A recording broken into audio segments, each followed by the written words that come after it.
The Pearl Standard believes that when the majority of humanity is enslaved and stripped of its human freedom by money, civilization will inevitably descend into chaos. Behind the seemingly orderly monetary and financial systems lies increasing chaos. Human civilization experiences a rapid increase in entropy as humanity's humanity is lost to the enslavement of money. The contemporary world is depicted as absurd.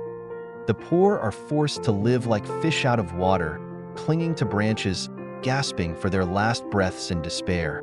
Even the middle class is constantly awakened in the night, as they struggle on a rocky mountain road in their dreams, trying to balance themselves on bicycles, reminding themselves to maintain equilibrium, or else they will never rise again. The majority of people in this world live in fear, which is the fear of financial and monetary instability. The absurd depiction mirrors the reality of society. Both the poor and the middle class are held hostage by money, living in fear and anxiety as if facing the apocalypse. Only the super-rich, especially the interest groups endorsed by the noble name of the state or operating behind the shadowy scenes, can manipulate the currency and accumulate real social wealth. Consequently, the middle class loses its way in the dark of night, shattering into pieces overnight, while the poor survive by licking up the few drops of welfare bestowed upon them by the currency manipulators. In modern society, the vast majority of circulating currency is a manifestation of the will of the state and interest groups. The value of money is no longer based on human consensus and autonomous choice. Currency endorsed by the state's credit and interest groups inevitably leads to continuous oversupply and cyclical inflation. Cyclical inflation brings about economic recession or even crisis to human society, leading to the destruction of countless dynasties or nations throughout history, as well as the collapse and turnover of regimes. The issue of money is no longer solely the concern of economists. It has provoked the ultimate reflections of economists, philosophers, ethicists, and anthropologists alike.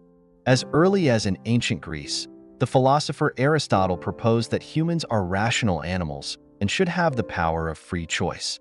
Free will is the expression of human dignity and value, the essence of human nature. Only currency that conforms to human nature, embodying the free will of individuals, is considered sound money. As a responsible return-to-origin currency for humanity, it must return to the three basic attributes of commodity money: value stability, wealth accumulation, and contractual foundation.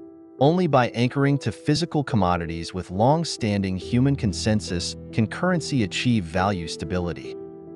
The strict binding of the anchor establishes value stability, serving as a measure of wealth accumulation, rather than being constantly harvested in currency holding, thus enabling currency to serve as a trustworthy medium in a free society and become the basis of social contracts. The biggest obstacle that the return-to-origin sound currency must overcome is fairness, especially transparent fairness.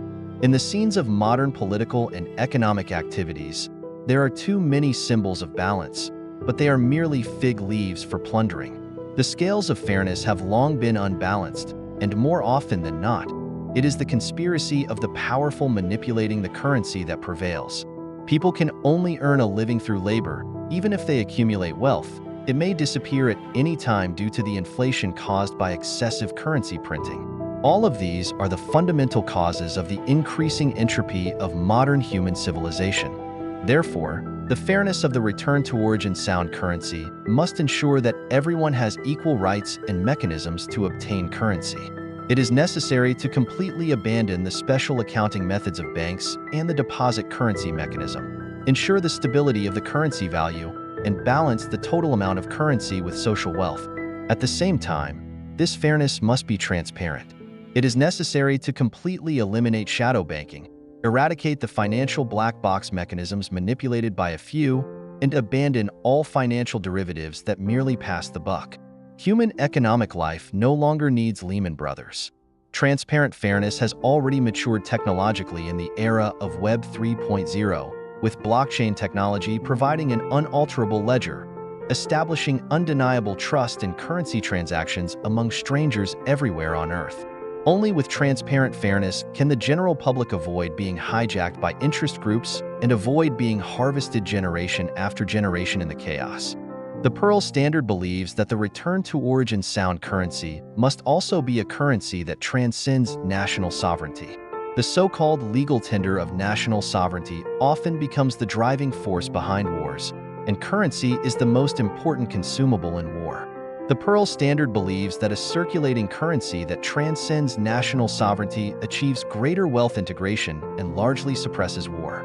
For example, in the Eurozone countries of the European Union, due to the currency transcending national boundaries, currency policies are consistent and social wealth circulates without friction. It is difficult for historical conflicts between Germany and France, which have frequently clashed in the past, to reoccur in the smoke of war.